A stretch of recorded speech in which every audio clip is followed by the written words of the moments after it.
So let's begin now. I mean, just want to start off that this is a very casual kopitiam session, impromptu in a way. Yeah. And it was actually set up for our Facademy's community, right? Our students, our groups. And I think it is important that we actually do this at these times now, given the market crash, right? Market is crashing, sorry. Thank you. So just a little bit about a little introduction, right, to our community. Rondy here is actually a very close friend of mine, high school friend, right? We knew each other since high school. Hi guys. And yeah, and he's actually a very experienced investor, right? Later, Rondy will be talking a bit about himself. Yeah, so what do you want to talk about, bro? Maybe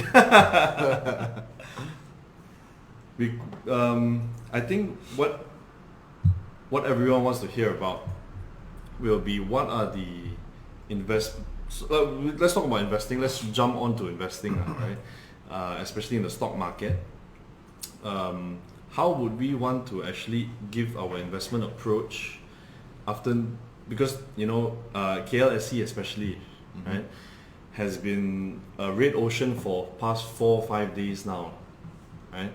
And again, no, it's just a chit-chat session now, right? I also again, this might be no one knows where the market will hit, but what is your opinion on investment strategies moving to that, given this market now? So yeah, I guess before I answer the question, maybe Sure. I'll just give a little introduction. Thank you. First, I just want to say hi. And yeah, as Viren mentioned, I have known him for a very long time. I think your Facademy, this is a new setup, is it? Yes, over a year. Yeah. Right. So yeah, I guess a little bit of background about myself is, so I'm Rondy. I think you guys can find me pretty active in StockBit, which is actually a fintech platform that comes from Indonesia. We have, I think it is in Malaysia for about 2 years now. So prior to StockBit, probably what gives some sort of like a credential to myself in the community from the people that I've been talking to is probably my background. I was actually working in CIMB prior to me doing whatever I'm doing right now, and I had the opportunity and to do a lot of things in the market, ranging from being a salesperson selling FX and derivative treasury products in CIMB. I was also trading some bonds for a little bit in the beginning, and lastly I was basically trading for CIMB and when trading equities for CIMB, and during that time we focused a lot on trading Asian equities. So I did that for about 2 to 3 years, and yeah, I post CIMB I got out and I invested in this little known fintech startup from Indonesia then. It's called StockBit, and I decided, you know what, I'm going to help it to grow, and yeah, so here we are today. Cool. StockBit is actually a lot bigger than whatever it is at the moment that you guys can see in Malaysia. It is actually very, very big in Indonesia. But yeah, hopefully slowly we can add more features into StockBit, and hopefully the community continue to grow. I think right now the StockBit community, ever since the MCO happened, it does have a lot of traction. I think at the moment we have about easily 20 to 30,000 users in StockBit. So yeah, hopefully we propagate like a healthy discussion, a healthy community. Yeah. Thank you. I mean, Stockbit has been really helpful. I mean, those of you that are watching this video, create an account in Stockbit, discuss, you can ask whatever questions you want in there, the community will help you. I know because I joined, I think 5 months ago, I think it was 5 months ago, and it was really helpful, especially in the KLSE Malaysia market, right? So as Rondy said, it's a social media platform for people talking about stocks, especially in Bursa. And I think using Stockbit as well. Yeah. He's a verified user. I'm quite active as so you guys in Stockbit, maybe you guys know Acap KS, right? ACABKS. So yeah, that's me. So yeah, I've been 2 years in Stockbit. So far it's really helpful. Yeah. So yeah, coming back to your question earlier. Thank you. I actually forgot what was the question. Okay, no problem. The question was actually at these I mean, it can be quite scary for traders, retailers in the market now, experiencing like a 4 or 5 day rate crash. I mean, so-called correction or whatever you want to call it. What is your investment approach to these horrific times? My investment approach in these horrific times. Well, again, I think first of all, I believe that the correction is, how do I put it? It's normal because of the bull run up that we had prior to that, right? And I think that the impact of why it just falls down like crazy, it was what's the word called? Exaggerate. I mean, it was basically amplified because of the fact that there were a lot of retailers inside the market who went all the way up, and then now a lot of the retailers, I believe, they are not very well versed in the market as well to start off with, and suddenly they see such a huge gap down. And that didn't help. It didn't also help that the fact the Dow Jones and the Nasdaq had a similar correction, so it kind of like amplified it. And yeah, I suppose it's just a natural way how the market is. I mean, the market cannot go up forever. On my investment approach, I'm personally okay because I have been. I mean, it's all comes down to your personal portfolio management. Okay. I believe I have. I mean, in my personal portfolio, I do keep a buffer in terms of my cash and my equity. Yeah. And I do personally saw that a lot of things were, far beyond fundamentals at time, and that when it went up so high. There were things that didn't really make sense, and there were times that it felt okay to take a profit, and yeah. So I think in such volatile times, we have to have a cool head in the sense that, in my opinion, it is never wrong to take a profit whenever you are contented with it, right? And yeah, because the market now is so choppy in the sense that things are just so extreme. When it goes up, it's extreme. When it comes down, it's also extreme. So I probably don't recommend a very strong buy and forever hold strategy unless you are really, unless the stock that you have is something that you from the get-go, you believe that this is a stock that is gonna be that you're probably going to hold for like 5 to 10 years time. Okay. So I mean, just to summarize that approach, you mean to say that identify the companies that we want to buy and hold unless for 5 to 10 years, that will be a. Can I say that? Like. Yeah. So. And also identify your portfolio, like you mentioned. Yeah, just keep just manage your portfolio, understand your position sizing on each particular stock. Okay. And yeah, as with any portfolio management, I believe that you need to know who you are and what your portfolio is, Because everybody has different profile. They have a different investment preference, they have a different investment and trading approaches. So you need to understand who you are and what is your target for the year, for instance, right? Maybe this year I would like to achieve 10% or like a 15% return. How do you get there? To be honest with everyone, I feel like this year we are all very blessed in the sense that equity market had been very, very favorable. So even during the recent crash, it was obviously painful because a lot of the profit were taken away. But it is, I mean, for me personally, it is not anywhere like the position where I am in right now.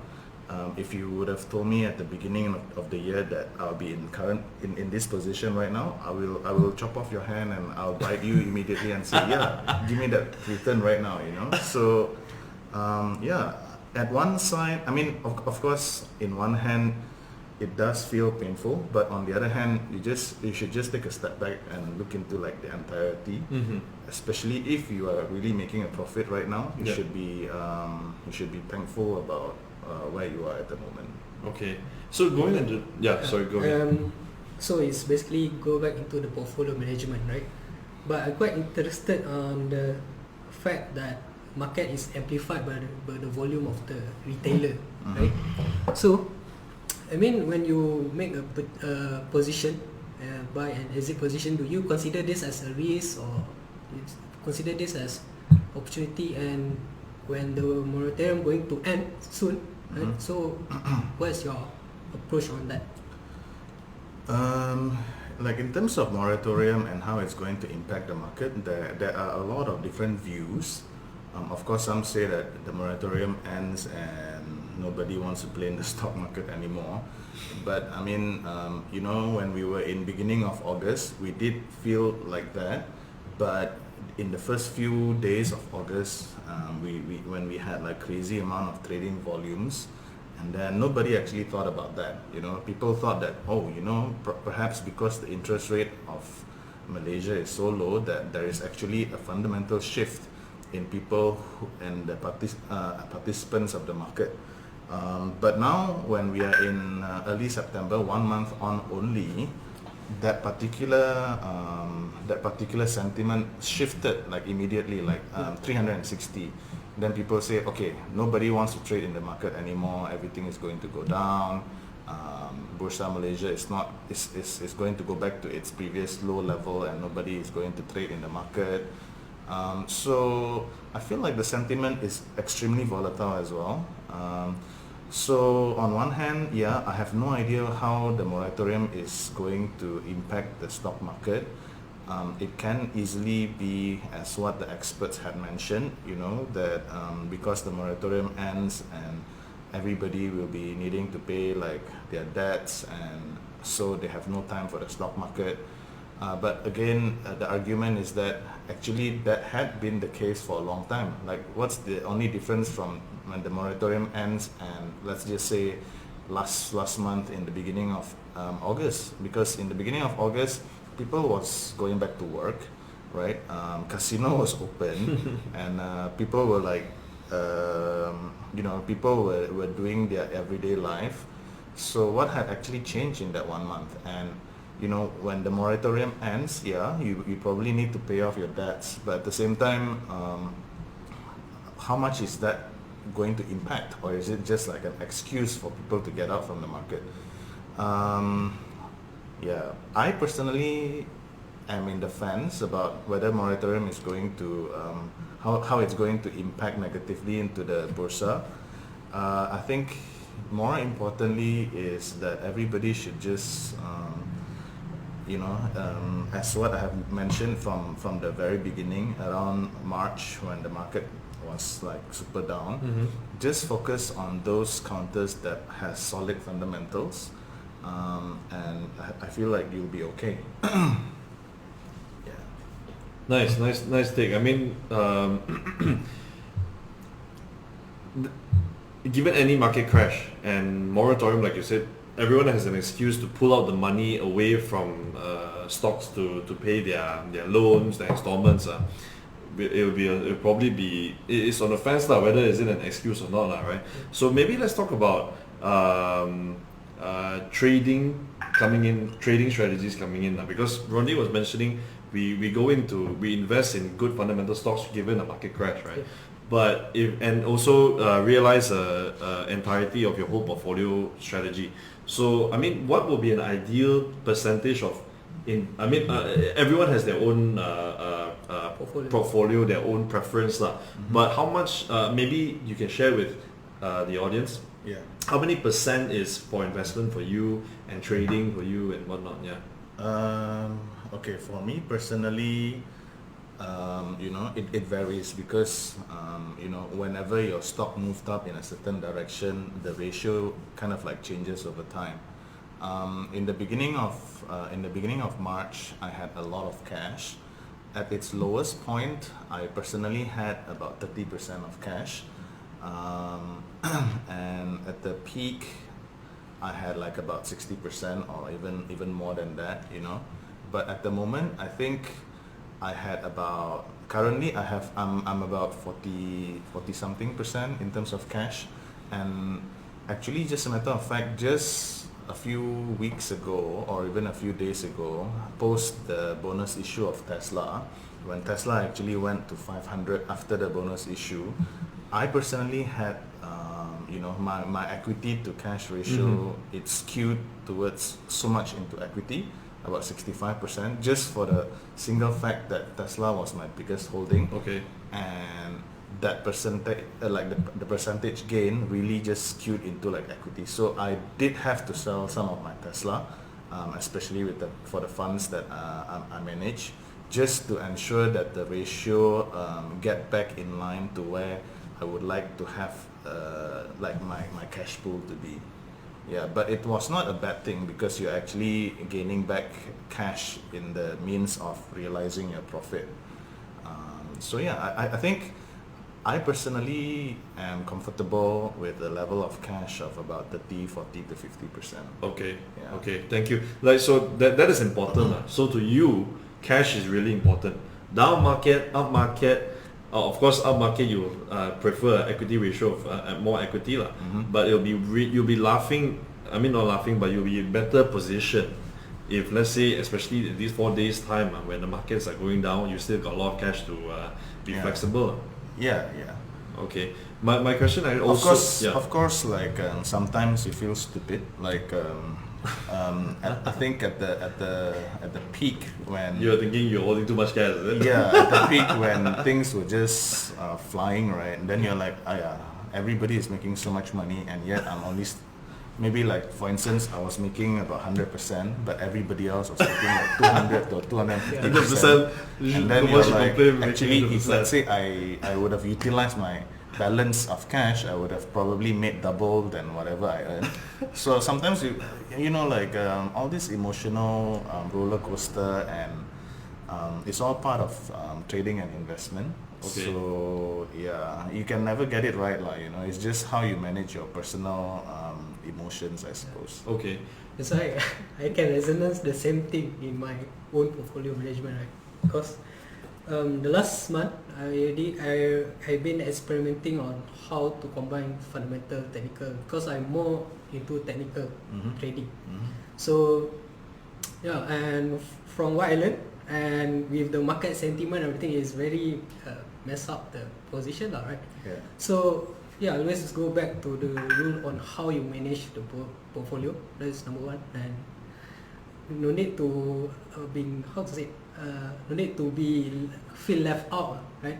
Yeah, and control your emotion. That is very important. I can really relate on that story. Okay, thank you. So going back to Tesla, you were mentioning about Tesla. Yeah. Right. Yeah. Tesla is a very exciting story, lah. Okay. Yeah, I've been. I know you're a huge Tesla bull. Yeah. Right. Me myself, I'm a Tesla bull because of you. Okay. So my students don't know about this. Okay. Right. Seriously, I'm a huge Tesla bull because of Rondy, lah. Right. Yeah. I even laughed when the time I made 15 to 20%. I'm like, I'm out of Tesla. Then he was asking me why. I'm like, because I just thought that Tesla would be going down, lah. Right. Without any fundamental reason. But after that, he convinced me to actually build a more literally a solid investment thesis long term on it, and I really look back and I really follow lah. I really thank you for that. Yeah. My question is, I think my students, I mean the community wants to know also. Okay. What brought you to a company like Tesla? What brought me to a company like Tesla? I guess. And why are you such a huge bull? I mean, Yeah. I guess where it all started was, it was basically started from regrets, right? Because I think I started investing. It was back in 2006. In 2006, there were this company called Google, as everybody know.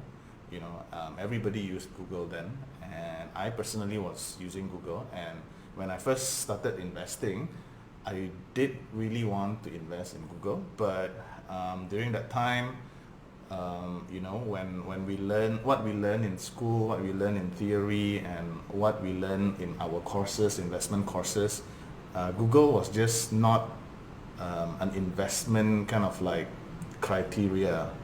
It was not an investable stock then, so I just ignored it, right?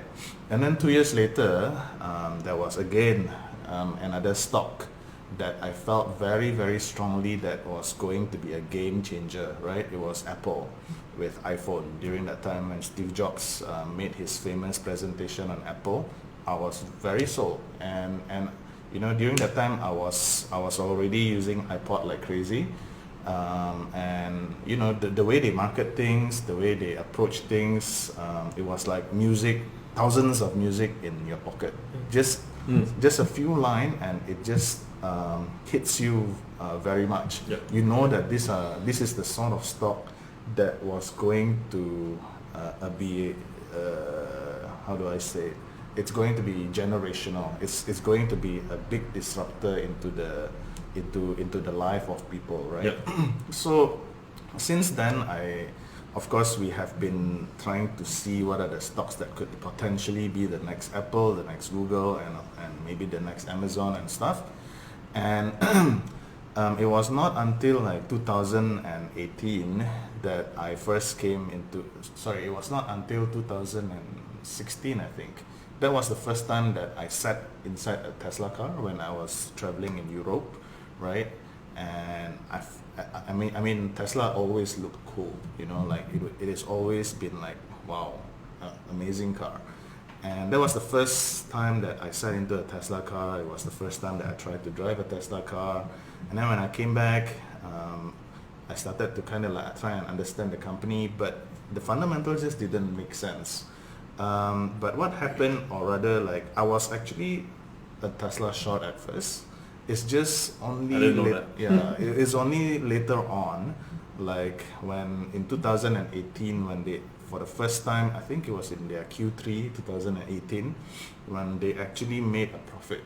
So I felt that was my inflection point, and I started to just really read up about Tesla, about what they're trying to do. I read up about Elon Musk, I read up about the project, I read up about the vision and all that, right? Yep. And the more I read up, and Tesla actually had a very strong community, if you go to as easy as social media and stuff, there are so many Tesla bulls out there. And so from then on, I just never looked back. I thought, you know what, this is the next generational stock that I would be willing to invest in. And yeah, I never looked back. Ever since then, I owned Tesla since 2018, during that time, and I had gone to the lows of like 2019 in July or something, when the price was like 170 or 160. During that time, my Tesla was losing like 55%. And remember, Tesla was always my biggest investment because I believe in the story. So during that time, it was chaotic times, but right now I felt that my belief and my personal view in that company is being realized by the market. This is a very important note, especially when we talk to our community, is that when you believe in a company, especially a generational stock, a growth stock, right? Yeah. You hold it regardless, and you should keep on building your provided your investment thesis is strong, you just keep adding, right? But the question I think they want to hear is what is the next finding that next Tesla or Right. When you look into generational stock, right? Yeah. What is the criteria that you think, right, this is the Yeah. generational stock that you want? Okay, I think the most important angle that I would have to I would say is that to find this kind of like next generational stock like Tesla is that you need to think out of the box. What I'm trying to say is that again, just as my Apple, just as my Google a decade ago, why I did not invest in them is that it did not meet the criteria of what was put inside a box in the way that we study. You know, like when we study about investing, when we attend courses about investing, fundamental investing, everything was placed into a box. It has to be a certain PE, the cash flow has to be healthy, it has to be a certain ROE, the debt ratio, and the debt ratio, all these sort of things were in a box. But in order for you to be able to find the next Tesla, you need to be thinking out of the box, right? You not only have to think basically when you put things into a box, you are practically assuming that a company is already at maturity. But companies like Tesla, right, it is far from being a matured company. You need to actually put on like a hat of like all those venture capitalists. You need to put on like I'm going to invest in this as a venture capitalist into an immature startup company, but one that I believe have technology and is being led by somebody that can have a big disruptive or a big disruption into the way we live our life today. Okay, so I think that is one of the key matrix that you need to look into identifying the next Tesla. Other than that, so it's just that you need to think about it as a VC. So when you constraining yourself to think within the box, sometimes you will be like, hey, why is Tesla spending 300 million in capex when they were only, during that time maybe they are worth not much, right? But the thing that you need to understand is that, okay, so these guys are spending 300 million in capex, but can they actually produce from 300 million in capex to get something that can generate maybe a 2 to 3 billion revenue in the future, and in which this 2 to 3 billion revenue in the future can give you like a 25% net profit margin. So that is like a very strong ROI, right? And this basically is what is happening with Tesla, because something that they used to produce long time ago, which is basically their Model 3 and their Model 3 series, right? They had a huge capex to do that, and now it is basically paying back some dividends, and it's paying back whatever the ROI is in a very good way. So yeah, I think that is very important. So let me maybe just rephrase. Number one is to really have to think out of the box. Number two is to think about the company as an immature company, and that think like a VC. Yeah, think like a VC, right? And what else? Yeah, you need to be able to see the intangibles, like you need to be able to see the intangibles, maybe the brand, or maybe even the founder. Who's the founder? How is the founder relate himself to the company? Okay. So these are the sort of things that are very important. And is the technology going to disrupt the company? And is the technology going to disrupt the world and the way we live our life? So the craziest ideas normally has the potential to be the next kind of like generational stock. So maybe just a branch out of Tesla, for instance, like investing in this other company from Elon Musk, which is called the SpaceX. It felt like it's a sci-fi thing, right? To be able to travel into the moon and to be able to travel into Mars, to commercialize all these things. But the crazier the idea, it felt like if it does happen, you can definitely reap the benefit. Like you said, who's backing that idea as well lah? Elon Yeah. Musk, you believe, then go ahead lah. So here's another question, which is quite interesting in my opinion.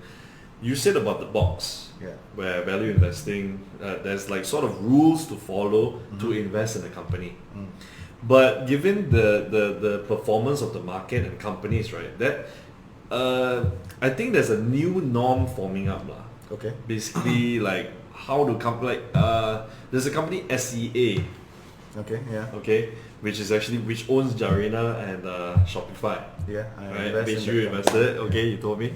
So my question is, I mean, the fundamentals of that company, I mean, doesn't make sense in a way that it doesn't meet a lot of criteria. Yeah. My question is, does the new norm apply? Should we apply it in investing? Number one, and number two, is value investing dead in that sense? Right. Shafiq, maybe you want to answer. Yeah. So you, Because SEA's stock price has been climbing up like crazy. So that's my question. I mean, what do you guys think? Okay. Yeah. Maybe I'll go first then. yeah. I personally think that of course everybody loves Warren Buffett. Everybody knows what value investing is. Yeah. But in my in my many years of trading and investing, of course everybody has a different journey on what works for them. But I think what works for me personally is that I have to split my investment style in a way that I give chance to growth investing.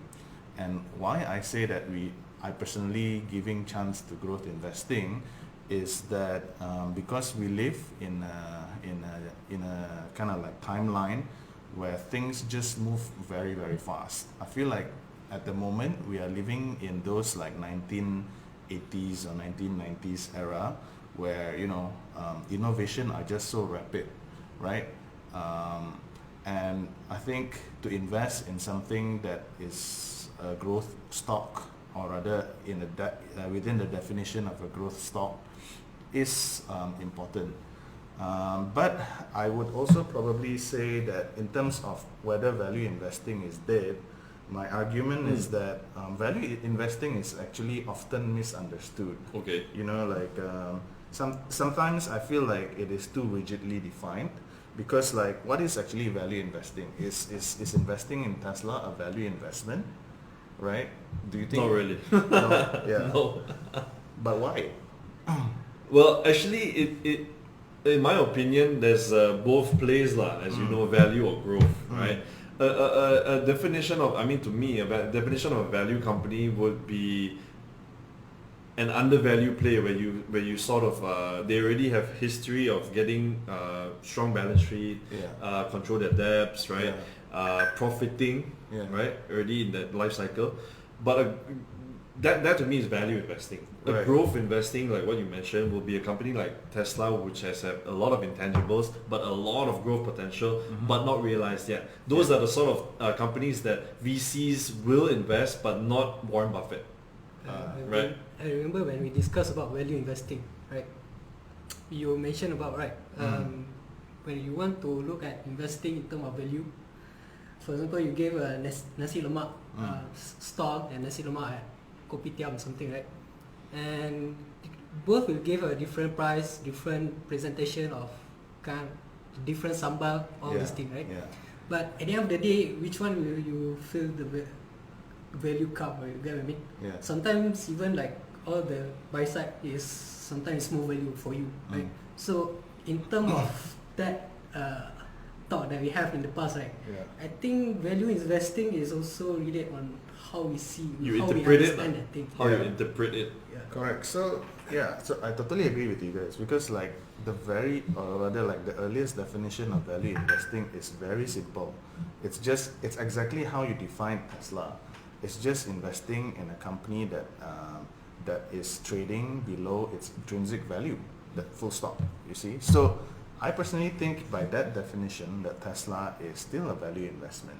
But it's just that nowadays, especially a lot of courses that teach us about value investing and all that, right? They start to quantify value investing.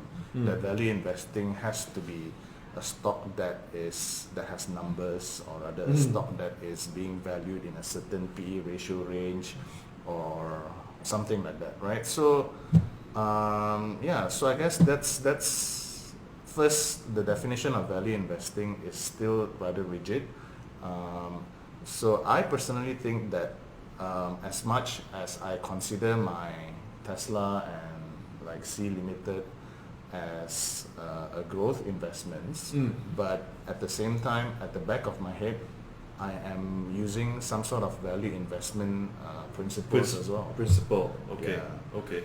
And as to your question as to whether value investment is dead, I guess right now we are categorizing that value stocks are those counters that that are currently trading at very low multiples as compared to its history, and or maybe those counters that is trading at very low multiples as compared to its peers, right? Yeah. So I think right now, to be honest, value stocks normally I would say they are more attached to the economy, right? What I'm trying to say is that in the current juncture where we have a global pandemic, this sort of value stocks, it feels like they are very murky, like you don't really know where the future is. So for instance, just say like airline stocks, in which Warren Buffett used to invest in, right? So they were probably a value investment because Warren Buffett used to invest in them, but their future is so murky right now because nobody knows when the airlines can actually rebound, right? And I think that happens across multiple sectors, or maybe like even automotive, unless you're Tesla, right?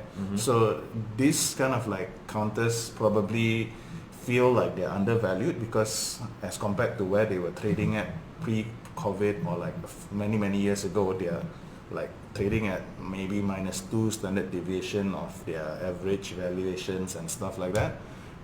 So yeah, it feels undervalued, but again, why people are actually having this connotation on why is value investing dead is perhaps there isn't a lot of people who's actually buying them, even though they are trading at such cheap valuations. And I think why people are not buying them is that because their future looks murky, right? Like you really have no idea how it's going to be like next quarters or the next few years for them, whether they are going to make money or they are going to do more impairments and all that, so that's probably why people are asking, is value investment dead?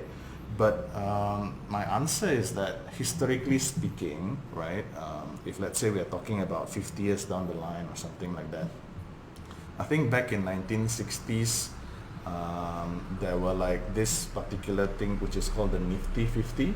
So the Nifty 50 was a period where a lot of very modern and highly innovative counters like for instance your Xerox then, or your IBM or your Kodak, right? These are like 1960s stocks. So these stocks were trading at crazy valuations. Everybody wants to have a piece of them because they are just cool and trendy, and they're like the Kim Kardashian of the stock market then. And again, it happened during the dot-com bubble. Everybody just wants to have a piece of Microsoft. Everybody wants to have a piece of Amazon. They were like the Kim Kardashian again of the stock market then, right? And during this period of time, this so-called trendy and hot stocks, they were trading up like insane, and yet the boring stocks, nobody wants to touch them.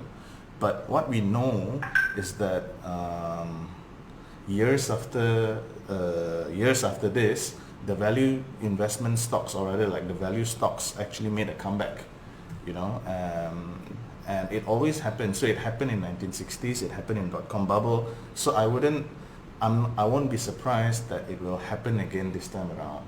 So right now, all your FANG, all your Nasdaq related tech stocks are like up there right now, and value stocks are like even trading, or rather even performing worse than the index. But I don't doubt that maybe in the future, this company will again ramp up its returns. I have no doubt about it, lah. You're making a very good point. That means that value stocks are slow but steady wins the race, lah, right? Where you identify the intrinsic value, in the end of the day, it'll be realized over time. Is that what you're trying to say? Yeah, because I think at the end of the day, stock market, as much as at times is story based, so those counters that has the best stories will move up in price like crazy.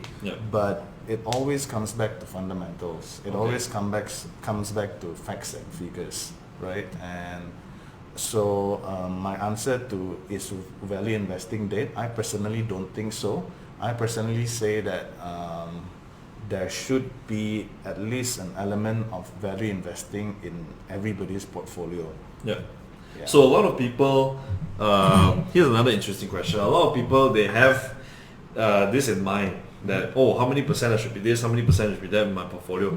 But we can't ignore the fact that a lot of people are focusing on goreng stocks, especially newbies. Yeah. And this is like a very interesting question, because like, I think this question Shafiq can answer. He's the king of goreng. Like people are like, we're talking about Supermax, we're talking about Top Glove, we're talking about Big Four, right? And they have really solid fundamentals intact. But they'll say like, you know what, I'll buy a warrant. You know what, why should I buy Supermax or the mother? I want to buy XOX, or I don't know. So what do you guys think about that? Like what should we tell the people who are the new retailers coming into the market who's actually thinking like that? I mean, because it's stock market, right? That sentiment or that perspective in the market is always there, right? But this perspective, or the way they see the market like that, is one that is not consistent in a long time. So that's why I'm not saying that it's not good to play. I'm not saying that we no need to touch goreng stock. Goreng stock, if we know how to play the goreng stock, right, we know how to trade, and we know how to write the story, all these things, right, we can always make money. But at the end of the day, that I think is very important for newbie, is to understand how to survive the market in the long run, right? Because goreng stock somehow will be exhausted anyway, right? So yeah, you cannot goreng. I mean, you cannot goreng everything, right? So at a time like this, when market is crazy, when market is on bearish, the same goreng stock will be the one that is very volatile, very sold out. So it goes back to the portfolio management, all these things. This is very important, right? Being disciplined. Yeah. So I mean, right, play the goreng stock, right? So Shafiq says play the goreng stocks, but trade lah. Yeah. Trade lah. You mean trade it, not hold it, not own it. Sometimes if the goreng stock got story, right? As long as the story goes, you can ride the trend. Yeah. But my point is, how is it? They need to understand this story probably is not a fundamentally back up, right? Yeah. So it's not a strong play. What do you think about that, bro? Like, I mean, I personally don't touch goreng stocks. It's not that I don't touch it, but I do. I play it, but in a very small portion, and in a very selective, very selective in which goreng stocks I would like to play. But I always remind myself that this is just pure goreng, means there is really no fundamental behind it. So I will have no emotional attachment to it at all. So whenever I would like to cut it, I'll just cut it easily. Like it's as simple as that. And I think I was in CMB. I was trained as a trader, so it is quite natural for me to trade as well. And yeah, I guess when the market allows you to be opportunistic, why don't you want to be opportunistic? Because you are basically playing against you're playing against yourself at first, right? But you're also playing with a huge, I mean, you're playing with Mr. Market, out of where I feel like Mr. Market might not understand, a lot of the Mr. Market during that time might not understand how to, or rather they are not savvy enough to understand it, and they help you to really push up the price into like crazy levels, right? I think in StockBit I have shared a few stock calls which which was just like insane, like the amount of return that was that we make from it, right? So yeah, I guess you should be opportunistic when it comes to you, but just understand your trading strategy, I guess. Yeah. Okay. To name a few, those were Asia Ply, Bursa, just to name a few for. Okay, I personally feel like Asia Ply, there's still meat inside. Okay. Bursa, there were definitely meat in the beginning. Right now, I mean, I don't know. Okay. It is really like I have no idea whether it can go back to levels that is above like 10 or maybe 12 level. I feel like definitely in Q3 they are going to have a solid result, but is that going to continue going forward? It is still up there, you know, like nobody really have a concrete answer yet, I feel. Okay. Probably even the bias is towards a no, that yeah, but I don't consider them like goreng stocks. Oh yeah, understood. I mean, I was saying name a few because you were mentioning that you named a few companies in StockBit which actually grew like crazy. Right. of stock price. Yeah. Yeah, so That those was, those companies probably I would say like your HLT during that time. Right, Yeah. HLT. Okay. And even Notion, you know, like Yeah. Notion at a time it was just what is going on, right? Like even HLT at a time, even right now I feel like it's still expensive, you Okay. know, but HLT during that time I was like, what is going on, man? Like it's Okay. really crazy, right? Yeah.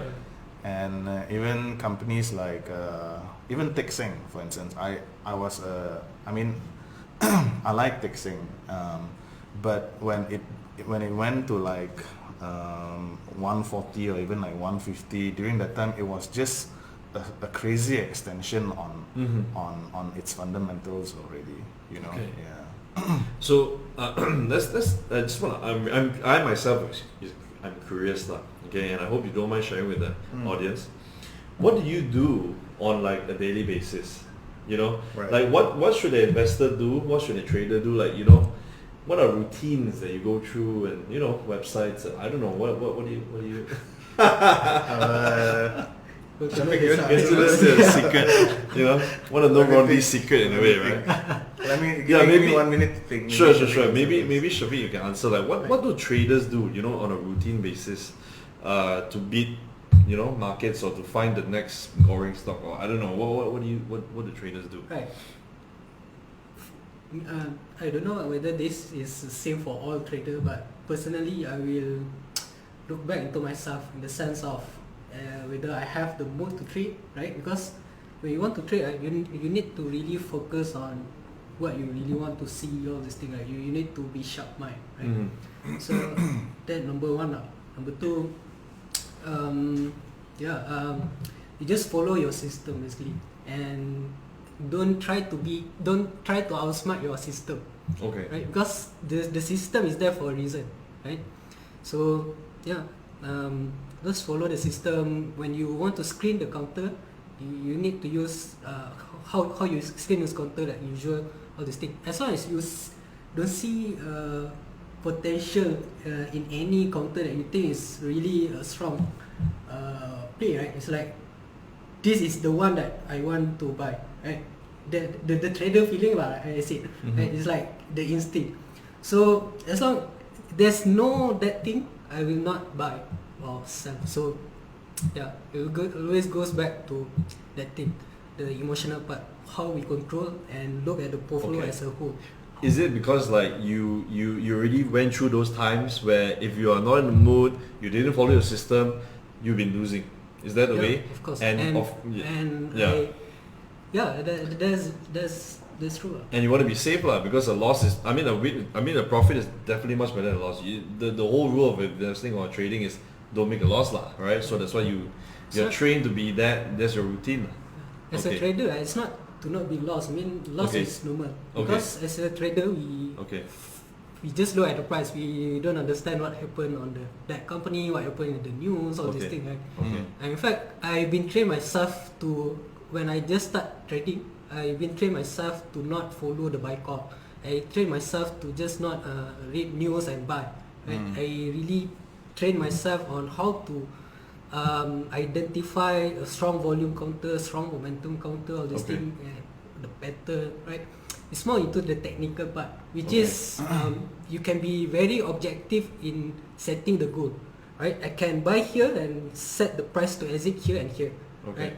As long as the when you place the trade, right, it's just execution of what you have planned, Okay. right? So that's Shafiq, why like, you must be every day, or Controlling rather like the every night. I mean, I agree with what you said. You know, like, so do you every night and every single morning before the market open, do you actually go through one by one, or rather do like a screening, technical screening on which counter have a sudden spike in volume, and all this sort of thing? Yeah. Yeah. I guess that's the way you need to be as a trader, I suppose, because otherwise, because traders always see what is the next counter to trade on, Yeah. right? Yeah, what is the next fish to fish, right? Yeah, so I think that's probably the habit that you have on a daily basis. even last time when we are trading together, right? And Warren is laughing. Why everyone so high on this counter and you just relax? Like, oh, I miss out that. So it's like, I mean, I train myself to be like that, to control the emotion and follow the system. So, yeah, that is from trader perspective, right? Yeah, but I also interested on how you, know what counter to invest on this thing. Okay, I think there is definitely a difference on basically what counter to invest and what counter to trade. I totally agree with you in terms of what counter to trade. I guess in terms of what counter to trade for the day or the flavor of the day, that has to go a long way with news, with volume, right? I think if somebody is diligent enough to on a daily basis check out an anomaly in volume, I think they can really do well, because Malaysian market is known as to like people that has insider info will act first, right? So you will definitely see, oh, suddenly, I mean, it's quite normal, right? If you see like, wow, suddenly this counter win a big contract, and then you look into like the volume over the past 3 or 4 days, you can see that there's already an accumulation over there. So I think those people that screens on abnormal volume against its historical average volume, I believe they can have quite a successful trading story, you know. But of course you have to be diligent to do this lah. I'm not sure what sort of like platform or tools that you can use to screen through these things. I think going forward, I would definitely want Stockbit to have that particular technical screener, right? But yeah, I don't know in Malaysia what sort of platform can do that, to be honest. But I think that's an approach. Now going back to investing, I think I believe you know, in terms of daily routine, it's at the end of the day, it feels like it comes back to your personality. I feel like investing, or rather the stock market, to me has become a way of life, and I am very, very inclined, and I feel like I have a very big passion into it. So you know, like when I go back, and if let's say I'm in the toilet and stuff like that, what do? I basically will look into I'll read up about some news, or I'll read up about some research reports that I find interesting, or even like when I have time at night, in the middle of the night, that is definitely what I am more inclined to do, rather than, for instance, watching a Netflix and all that. And I feel like this pattern had start to increase more and more, right? I guess as I age, and I guess as my involvement in the stock market, so it becomes like a hobby, I suppose. So that's me, and probably everybody is different. But in terms of daily routine, I personally start my day like about 7:30, and 7:30 the first thing that I'll do is I have a digital The Age. At first I'll screen through like the news, what is happening, and after that I like to, okay, so this is myself, you can have your own personal opinions, but like what I do is because right now the market is very much sentiment based, and the internet had really shifted the way the stock market operates, right? So for me personally, I will look into market colors. What I mean by market colors are that I join like a lot of groups, sometimes I join like many different groups, right? Be it in social media groups or WhatsApp group, chats. I try to be as involved as possible. Of course, not everything is good. You kind of like know which one are good and which are not so good over time, and even sometimes I'm paying like a few memberships, right? Just to be in a certain members or in a certain group, to be in a community. The community might not make sense, or rather you might not agree in the way the community run the things, but you are just there just to understand the market color, I suppose. And in terms of networking, I do also tend to try and network with people that has the same interest, similar interests. So I try to get in touch or get close to basically corporates, investor relations, fund managers, and so on and so forth, but again, I just feel like this has become like a way of life, because of my interest, of my passion, of my hobby in the stock market and in tech in general. So that's perhaps how I live my life, It's very boring, and maybe like a lot of people might not want to be my friend.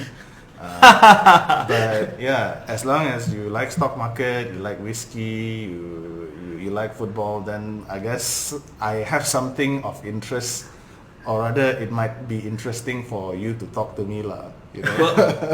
Well, to be frank, I mean, like people our age now, we're breadwinners, right? We got family already. I don't think it will be boring. I think it's a very interesting, it's a very value add. If you are really listening, like you viewers out there really listening until now, right? Getting into like market colors and joining all the groups just is because of you want to be a better, you want to be more in the market, right? You want to know how it is. This is really value add. I mean, people who are really serious about making money should be that way. That's my opinion, right? Yeah. I mean, that's who I am right now, and just read as much as possible, not only news, but annual reports, even some analyst reports. I mean, some analysts are not very bright, or rather like they are the way they convey their expressions are not the smartest, but again, it's market color.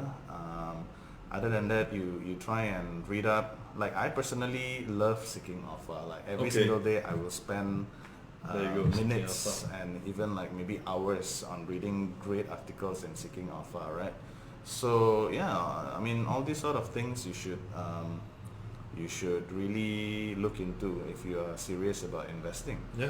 And what else? And that's perhaps the reason why I built StockBit in the first place, because I feel like a stock investment community, a like-minded people who has a passion in stocks, in the stock market, should be in a place where they feel safe and where they feel like they can have a healthy discussion. Very good, very nice. But what I also want to know, right, as a new investor or new trader, right, how you develop that investing mentality and to be what you are right now. Yeah, it's not easy, I suppose, especially if, let's say, you have a full-time job, right? But again, in those spaces of free times that you have, probably what I would suggest is try and, instead of doing a free time where you kind of like watch Netflix or something, maybe try and shift it towards learning about the stock market, because the stock market is all about learning, right? And learning comes in two forms. Number one is basically theory, means you try to understand more about and be skillful, learn about the techniques of investing and trading, learn about how to value companies, learn about how to trade. Second part of learning is to be in practice, means you have to really trade and apply what you learn into the real life. Of course, from time to time you lose a lot of money. I lost so much money in the beginning, but it's part and parcel of your journey into becoming a better investor, a better trader. Okay. I think let's end this session with one last question now, right? Something that I'm really curious about.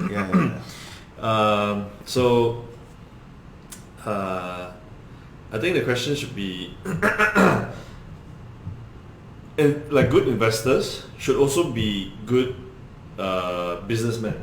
Do you agree? Like I'm sure you share with me a lot of things, your private businesses that you own, and like what is your view and opinion on like the newbie investors today, and how should they get approached to investing itself? Should they be a good businessman thinking? Should they have all this? Right. What do you think about that? So I think a lot of people that approached me on asking me how to start investing, right, or rather how should they approach investment? I think my answer is very simple. A lot of people actually think that, should I start by reading the annual reports and all that? But I personally don't think so. I think the easiest approach in investing is to have this view of your world, right? Okay, what is your world? Like what is the shirt that you're wearing right now? What is the glasses that you're wearing right now? Or where are you going to eat today? Or what car are you driving? Or which highway are you driving past? I think the easiest way of approaching investment is to first understand a business. I think that in itself is step number one.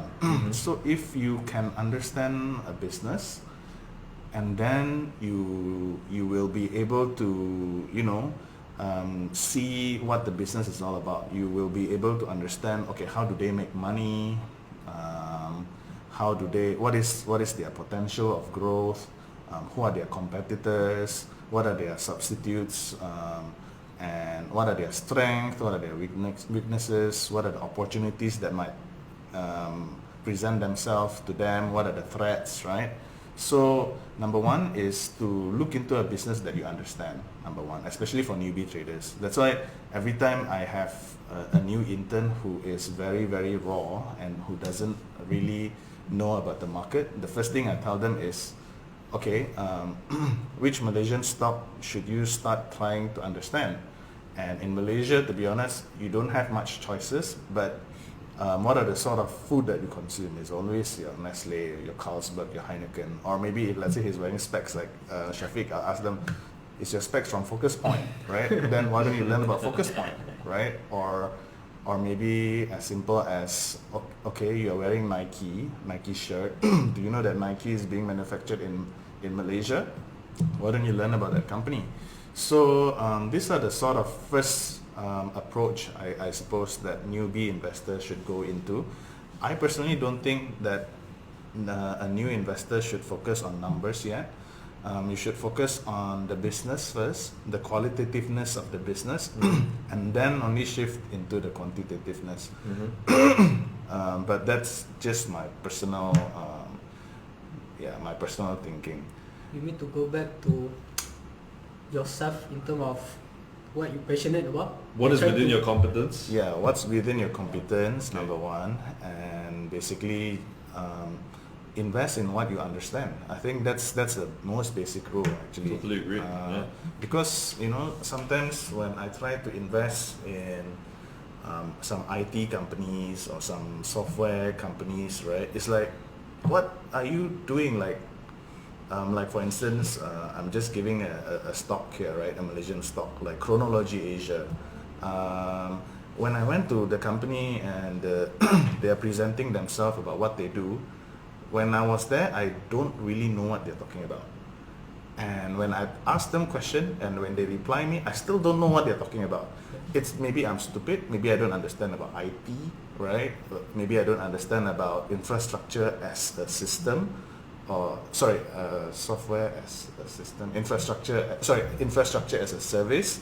Maybe it's just not within my area of competence that I cannot comprehend what they do. So I just ignore it, I'll just move into another stock that I understand. Yeah.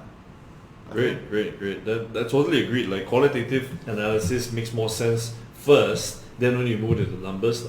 Yes, yeah. Okay. And again, I think I also would like to touch up on, because I mentioned just now about analysts, right? Mm-hmm. I think in Malaysia especially, analyst reports, they are good in terms of finding out some nuggets or some access to management that we do not have. But you should actually try and segregate which are the good analysts against which are not so good analysts. Because a lot of the analysts I feel in Malaysia are very simplistic in their approach. Actually, a lot of them are very young. I was in CIMB, right? So during my time in CIMB, I know that a lot of the research analysts there are young. And you need to also understand that these analysts, most of the time, they do not have, they were not a businessman, right? Exposure to business. Yeah, they do not have exposure to business. And because they do not, and most of them are very raw, in a sense that, especially those new ones, young ones, right? They don't really question more than whatever is presented to them by the company, by the corporate. So it's just, this corporate tells you this, I'm just going to write about this. I do not ask more than the usual things like what is your order book, or what is your capacity, what's your utilization of machines. They don't ask more than that. They don't ask all the challenging questions. What I'm trying to say is that, as everybody know, PE ratio, and I mean all this quantitative, that's why all this sort of like PE ratio, returns on equities, these are the sort of things that can easily be manipulated, because earnings can easily be manipulated. That's why sometimes you find a stock that has a PE ratio of 3 or 4 or 5, but really these companies, they have done like a lot of shady dealings, for instance, because in Malaysia there are a lot of these companies. So you need to so you need to think about it as a businessman, in the fact that you need to look beyond the PE ratios, beyond the ROE ratios, and actually questions, like you should actually question, why is the PE ratio so low? Because there are companies that signs, like 5, 10, 20 MOUs, and they kind of like do a lot of contracts with this company and that counterparty, and they have like sizable contract as big as their market cap, for instance, right? and then you realize that over time they have a lot of profit. But after that, you realize too that over time this profits does not translate into cash, right? So this profit does not translate into cash, but it actually translates into like accounts receivables. So what and over time what happened is this particular receivable is never paid, and then it becomes like a long-term asset. Again, it reclassifies itself into another sort of intangible asset or some other name in the balance sheet. So their earnings looks great, their PE ratio valuation looks fantastic, ROE looks fantastic, but actually at the back of that are just companies issuing invoice, or rather like a bluffing invoice or blank invoice, for them to realize a certain revenue and to realize a certain profit. Yeah, so this sort of thing, it takes time, I suppose, to understand what are the red flags. Um, but yeah, again, everything is a learning curve.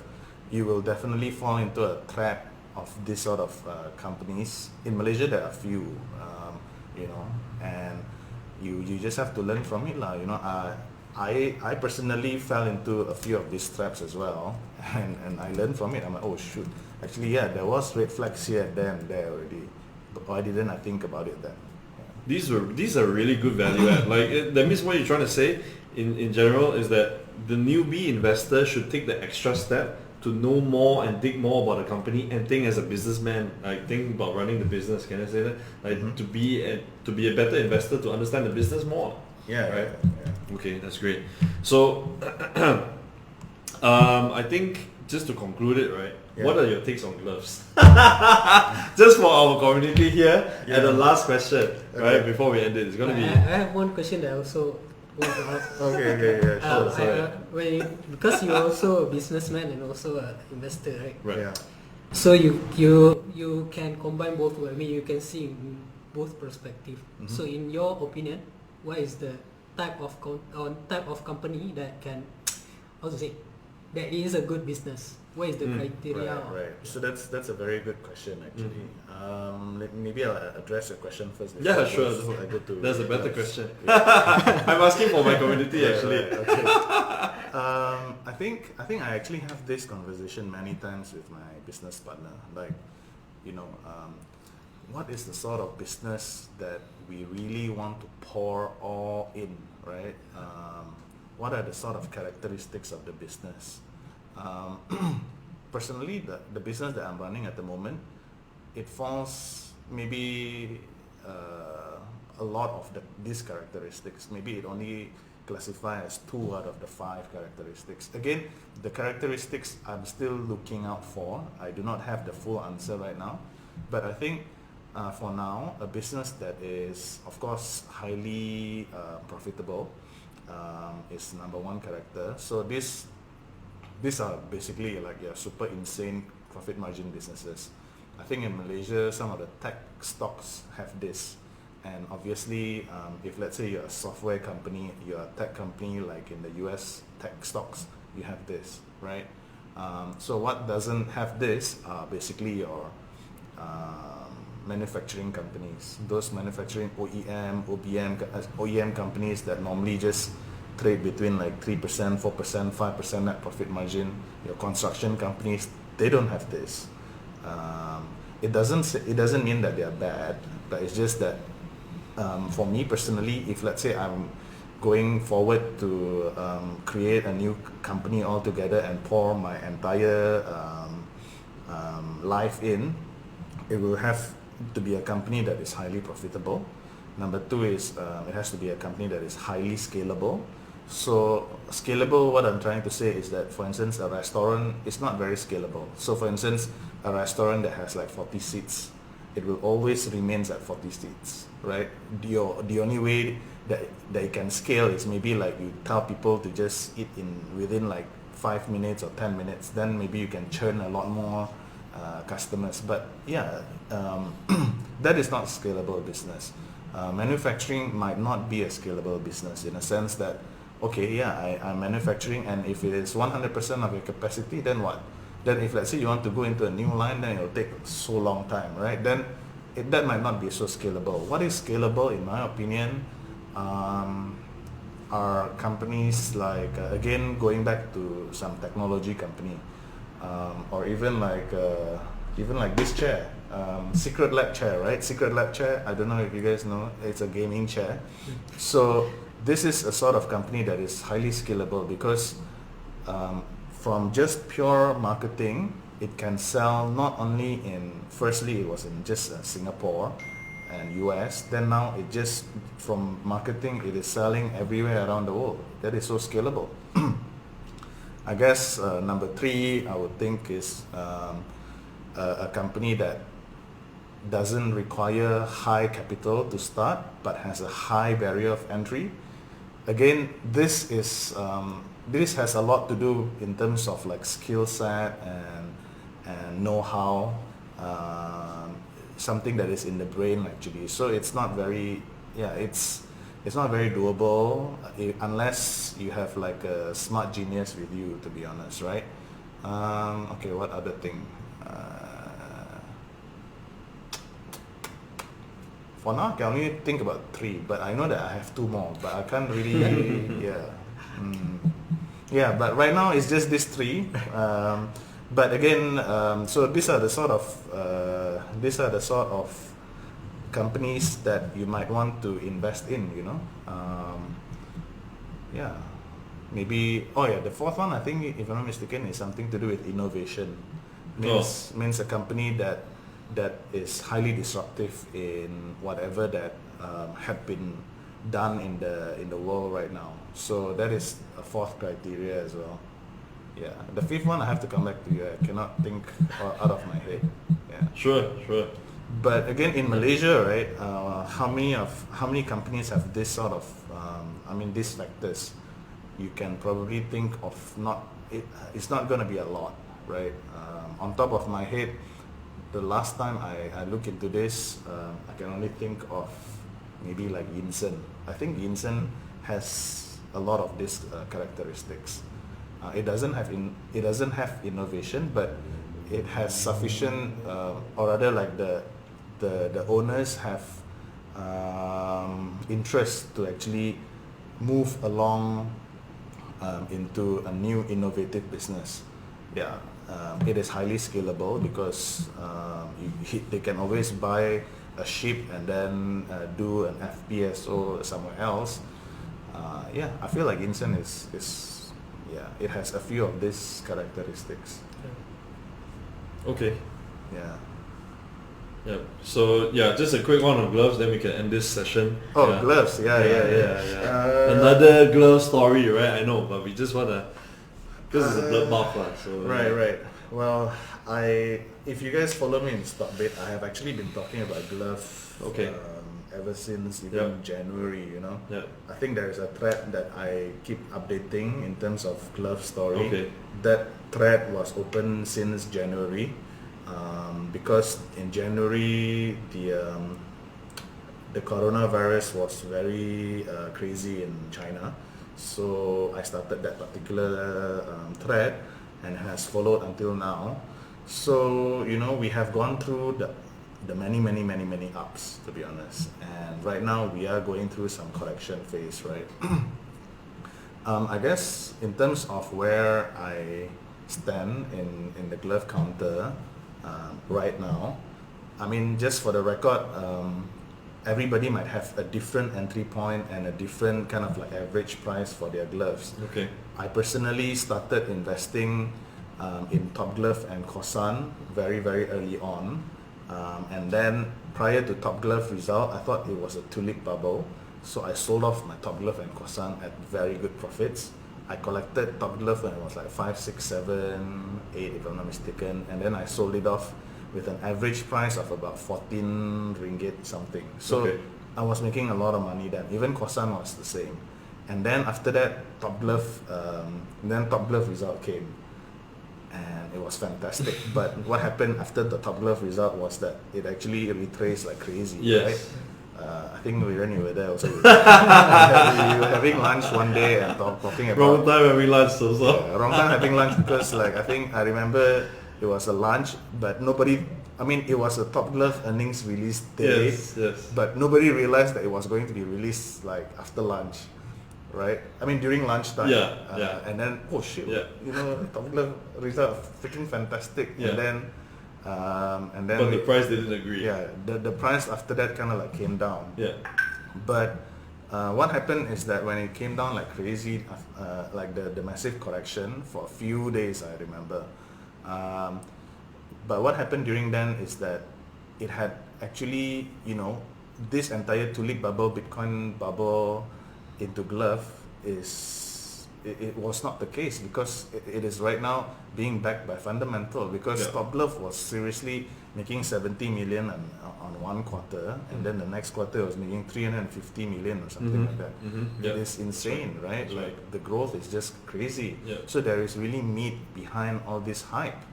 and therefore when it actually retraced back to basically my average selling price, I decided, you know what, it is round 2. So during that time I had no gloves. Actually I only had reverse tone then, and reverse tone, why I bought it is just plainly because it was undervalued, because the market in Singapore did not value reverse tone as much as the Malaysian market. So I thought, yeah, there's a valuation gap there, and I bought into reverse tone. But during that post Top Glove result, during the retracement, so I started investing in Supermax and Top Glove then. I picked Supermax. That was actually quite a big jump, because I felt that Supermax, although it's a very strong company, but there has always been like ethical and integrity issues with Supermax, right? Okay. But during that time, it was just an opportunistic trade, because in terms of who's going to make the biggest difference, it was always going to be Supermax. So I bought Top Glove and Supermax then, and then the rest is history, like, we ride it all the way up. Actually, Supermax went like crazy during that time. It was only like, I think, 6 ringgit or 7 ringgit, right? Yeah. And then it went to like 24. So I managed to already covered back my capital in both reverse tone and Supermax. Of course, I nibbled up towards all the way up, and then recently, I think post Supermax result, there was like a big pullback as well. But during that big pullback in Supermax, I remember I keep telling everyone to stay invested and keep buying, right? So that was the time that we were able to buy Supermax at like 16 ringgit or something, and Top Glove at like 20 something ringgit, even though again Supermax result was crazy, right? So so during that pullback, and then it rebounded back up again, and of course today. That particular big gap up, I remember there was like a 20% move up in both stocks. So that was kind of like answering my confidence in the glove stock. But right now we are at a point where suddenly everything just tumbled back. I did mention last week that it was not a time to dip into the glove, right? Because it was just a minor correction. But I feel like today especially you saw a panic level that was not like other. It was probably like the panic level is, I wouldn't say as bad as the post Supermax result, but the panic level today was bad. Yes. And as you all know, being a contrarian, you should actually buy when the panic level is at the peak. So I feel like today the panic level is almost at the peak. So I did collect some Supermax and Top Glove today. Yeah, I personally think that there is always this argument with regards to glove counters, that yes, we know, like basically glove counter is becoming like a religion already. It's like, why do I buy glove or why do I not buy glove, right? So those people that is on the side that we shouldn't buy glove is always talking about reduction in average selling price. Yes. They'll be talking about vaccines. Yep. All of which I 100% agreed on, and the oversupply. But again, these are things that will happen, I would say, in the maybe 2 years from now, right?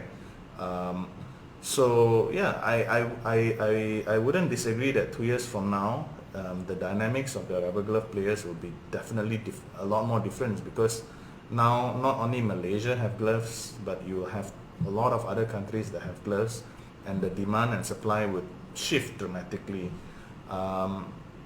But that is 2 years from now. So a lot of people that goes against gloves are talking about a timeline which is 2 to 3 years away from now. Events that will happen in the future, but not now. Okay. Yeah, but again, when you're talking about 2 to 3 years down the line, my argument is that yes, I totally understand where they're coming from, but the argument has always been that, okay, even when the vaccine is found, for you to administer a vaccine, you will need to have gloves, right? So the glove demand will actually goes up.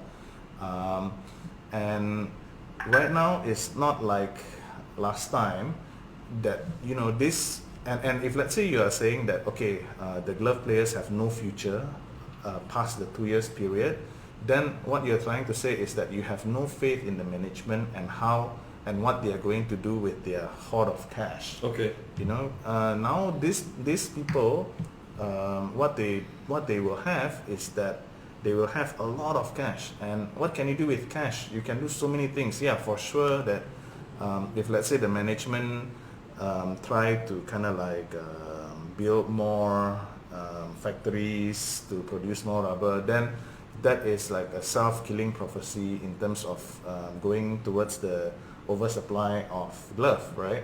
But what happened if let's say they decided to, okay, maybe I'll give a little bit of special dividend, or maybe I have so much cash, why don't I invest in other companies or other things that is still beyond my competence, but you know, it has a higher chance of growth. So these are the sort of questions that we need to ask lah.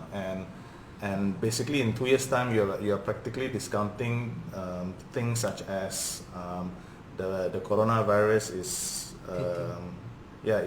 gone by that time, you know, because coronavirus, there might be a second wave, you never know. The vaccine be very smooth, you know? How many percent of the global population is actually going to inject themselves with the vaccine? Let me ask you now, right? You have your daughter and you have your son. Yeah. Will you put a vaccine, a newly created vaccine, into your daughter? No. Outright no. It's not even tested. Yeah. There's no proven safe fact that we can't even do it. So why should we do it? So this is the thing, right? It's like even when you have a vaccine, unless the government tells you you have to be vaccinated, right? I personally am not going to hit myself with something that is being made like in such a rush. Literally a few months, yeah. Yeah, so it's so scary. Like, what happened if I become a zombie? You know? So it's like it's so scary. It's like no joke.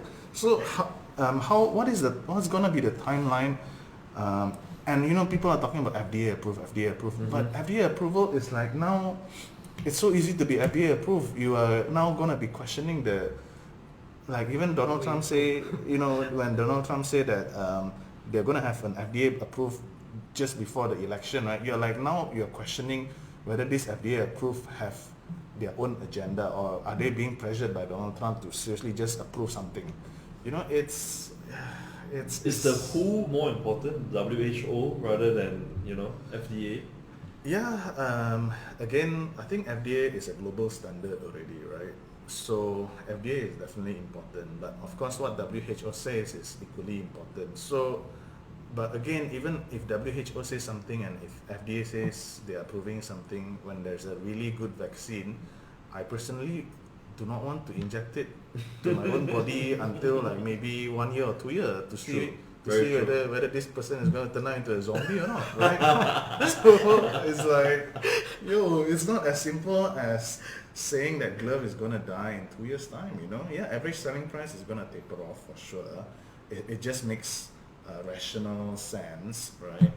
But the supernormal profit, it's probably not going to be as high as maybe next year. Maybe 2022 will be lower than 2021. But they are going to continuously have profit. It's going to continuously remain profitable, you know. The earnings growth story is still there, but maybe not sustainable to 2 years. So in my personal opinion, there is definitely going to be a short-term volatility in glove stocks. But people will, I feel like over time people will come into their senses. That, you know, glove counters are not like your Bitcoin in 2017. It is not like your .com bubble. It's not like the tech bubble, right? Because this bubble, so-called bubble, they do not have the fundamentals that backed it. But rubber glove, they actually have the fundamental that backed it.